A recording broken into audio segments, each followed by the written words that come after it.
Hey, what's going on, guys? Today I'm going to be doing another SD review, this time for the SD X Standard Aile Strike Gundam, the second in the SD X Standard line. Very similar to the RX-78-2 Gundam that we looked at last time. It has a pretty cool look to it, some pretty cool design features. The proportions are pretty nice, better than like regular SD proportions, I think, personally. Some nice details and like that too, but of course it also does have quite a lot of stickers, so if you're not going to be painting the kit, or if you're not that experienced with painting, then just be prepared to be using a lot of these stickers in here. And compared to the RX-78-2 Gundam, a lot of these stickers didn't really go on that well. Just if you don't really like using foil stickers, I would not really recommend this kit, because without them it's going to be looking very, very plain. And even with them, there's still a lot of details that you can't really bring out with just using the stickers. You need to do some sort of painting with this as well. So again, this is the kind of kit that I would recommend only really if you're going to be painting it. So that's that. Anyway, one thing that I forgot to mention in the unboxing that I will be sure to mention now before we continue on is that I need to give thanks, as always, to my sponsor, MindFenix Hobby Store, for sending me this kit to share with you guys, so thank you to them. This kit, one thing that's nice about this kit is that it's quite cheap, so if you guys are looking for something to practice your painting skills, especially practice your masking skills, then this is going to be something that's going to be good for you, because obviously there's going to be a lot of masking involved in painting this kit up properly. One thing that's cool about the kit, as you should notice as it's coming around, is this is probably one of, if not the only versions of the Aile Strike Gundam that is able to stand on its own 2 feet without the help of any sort of base, while wearing the Aile Strike pack, and it's not falling backwards with all that weight sticking off the back. It's still able to stand perfectly fine thanks to those big SD feet, and with it just being a fairly small and simple kit anyway. So come to think of it, the RG stood up pretty well, but I think in just a straight standing pose like this it probably couldn't stand. You need to have it in some sort of like action pose. For just standing straight up like this, I would venture to say this is probably the only version that can do it. Alright, so let's go ahead and take a look at some of the articulation.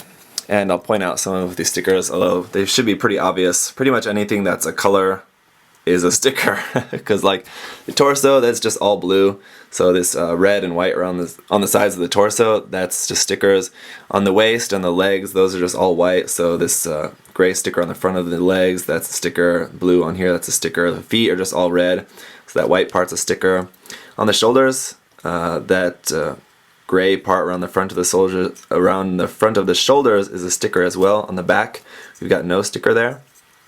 On the head, just like with the Gundam, the red piece inside the head is a piece, so the red chin and red under the eyes is a part, but the eyes are a sticker. Red on this front part is a sticker. Gold on the V-fin, that's sticker. Blue camera, sticker. Blue camera on the back of the head, sticker. The backpack is just all black, so these red front part of the wings, sticker. On top and bottom is 2 stickers. On the side here, gold there, that's a sticker. So yeah, quite a lot of stickers here, and then when we see the shield, that's got a handful of stickers on it as well. The articulation is going to be pretty basic. I mean, for an SD, it's using all the same SD polycaps, so the head is just going to be on just regular ball joint. The shoulders are going to swing out a little bit forward, so you've got some pretty nice movement there for the shoulders. The elbow is going to bend just about 90 degrees pretty much. Again, not a whole lot, but it's not bad. The arm is going to come up to about there, probably before you pop the joint out of the polycap. In the waist, you're just getting some rotation and a little bit of movement, depending on how far you want to separate that up on the ball joint. If you pull it up nice and far, then you're going to get more of a bend. If you want it to be secure, then just press it down flat like that. The legs too, you're going to be getting those to be going out about this far before they're actually, the problem is not the polycap, but they're running into the side skirts at this point. So that's as far as the legs are going to go out. The feet are going to go down about that far. Not as much as the Gundam, but still pretty good. So you get some really nice looking poses there with the feet able to be going down that far. The kit, when we get it up on an action base, you'll see this better, but for the time being you can see that it is a pretty nicely posed kit. It's more dynamic, I think, than past SD kits. So that's pretty much it. The backpack, the only thing that's going to move on the backpack is the not fuel pods, the booster pods here. Those are just going to rotate up and down. That's it. Nothing else is going to move. As I said in the unboxing, we do have the handles here for the beam sabers, but those aren't going to come out or anything. You could modify that, something if you wanted to, but just up to you. For the accessories, we have, first thing is this strange connection piece. This is used for making the odd weapon contraption that you can make. Otherwise, there's no use for that. We have the beam rifle, which just fits into the hand with no problem there. Just drops down into the hand, and then that's it.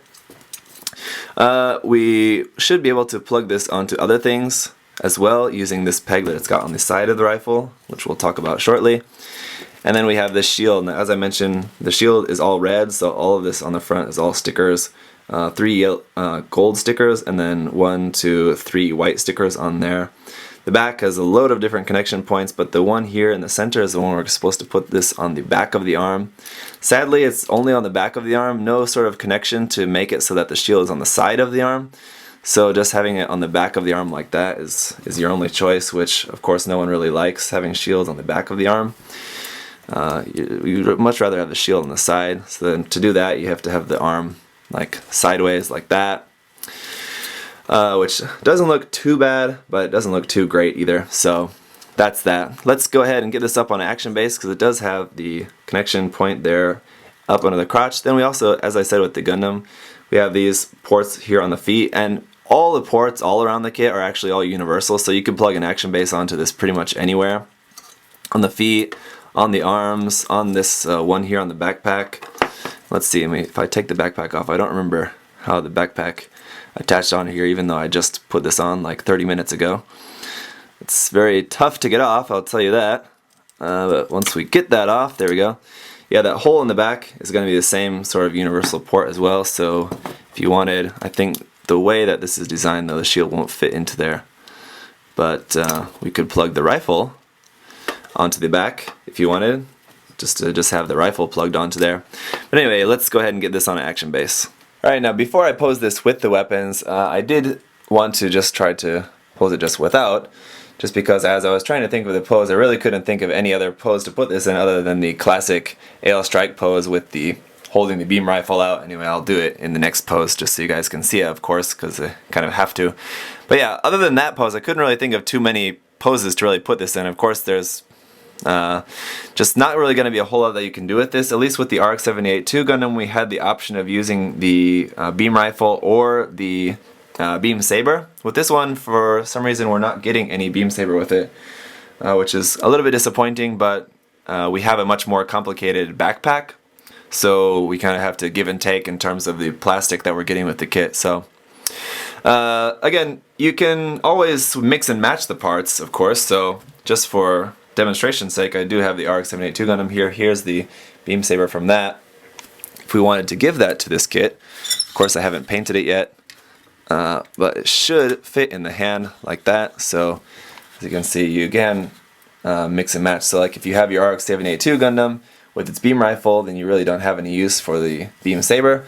You can give your beam saber to your Aile Strike if you want. Alright, so with the weapons on there, now I was noticing that the peg for plugging the shield onto the arm is could be like a millimeter longer, because when you're trying to move around the arm or when you're trying to move around the pose, it's impossible to keep the shield on the arm.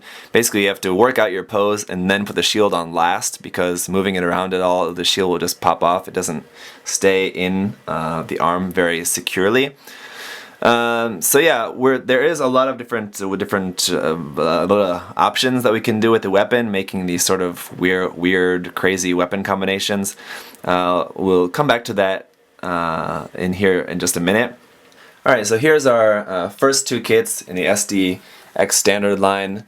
I like the RX-78-2 Gundam a lot more. I think the details on it are a lot nicer. Although the Aile Strike does have a nice look to it as well. I like how they went for like making the RX-78-2 Gundam basically have a lot of panel lines and a lot of details and stuff on it. It just looks better. The Aile Strike looks nice, but Anyway, yeah, I prefer the look of the Gundam. That's just me. Both of them do have the very similar kind of look, though, that they don't look like previous versions of the SD, where they're like too cute or like too super deformed. They look super deformed, but more similar to like the Converge kits, basically. And that's one thing that these X Standard kits remind me of, is they kind of remind me of just like kit versions of Converge figures and just a little bit larger, just because of the look they have and the proportions and the details. Alright, so we've got two different strange weapons that we can make with this. Both of them are going to require us to remove the backpack, and so let me do that first. This backpack is hard to get off. I'll just say that right now. I've had trouble every time I've had to take this off. It's very tight. Yeah, got it. Okay, there's that. And we need to take the pods off of here. We need to take our shield off the arm. That's not difficult at all. And put this guy, this connection piece, on the shield. Let me change up the focus a bit so you guys can see that a little bit better. Like that. And then put the shield on top of the backpack. Let's see. This part forward. And wait a minute. Why? I don't get that. Why? Wait, why am I doing that? It's not connected at all. Okay, I don't know why we had to do that. I guess that's just like for making it its own thing. I don't know. I'm looking at the instruction manual while I'm doing this. Sorry. So we're going to plug the shield onto the top of the backpack like that, which doesn't look horrible. But then we're also going to plug the beam rifle, so I need to take that from the Gundam. Beam rifle up under the backpack here, and then this handle up under here, and then the Gundam is just going to hold this big, huge mess of a thing somehow. I'm sure it's going to hold it just fine, but it's so silly. So there's that weird contraption gun thing that you can make. And then we have another one as well, so let's take this and take this apart. Take that handle off. This, we're just going to use the shield with these boosters. The long parts in, like this, and like that. And then, once again, using the handle in here, and like that. That is the other thing that we're supposed to make here. Not really sure what that's supposed to be, but those are the weird weapons that you can make with this, among many things, whatever your creative mind can come up with. So with that, and with this classic Aile Strike pose, that is going to be just about it for this review. Hope that was helpful for any of you guys considering getting this. Like I said, I know this, let me fix that. I know the SD X Standard line is not going to appeal to everyone. It's probably not going to appeal to a lot of people, even a lot of SD fans.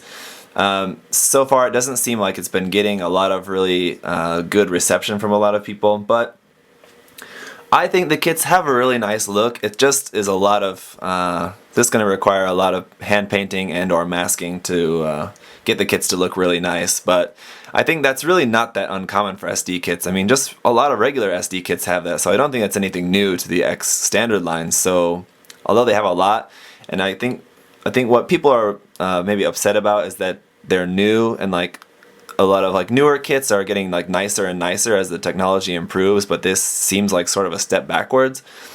So I kind of get that, but at the same time, I mean, it's just the same kind of things that you would expect from an SD kit, just a lot of stickers and a lot of masking stuff like that, so shouldn't be really all that surprising. For me, the point is if the kit looks good, and the kit itself does look really quite nice, so once it's all painted up, it's really going to be a nice looking kit, I think. So that's it. If you're a fan of the Aile Strike, I would definitely recommend just dropping $5 on this kit. It'll be a nice kit for you guys to practice your painting on.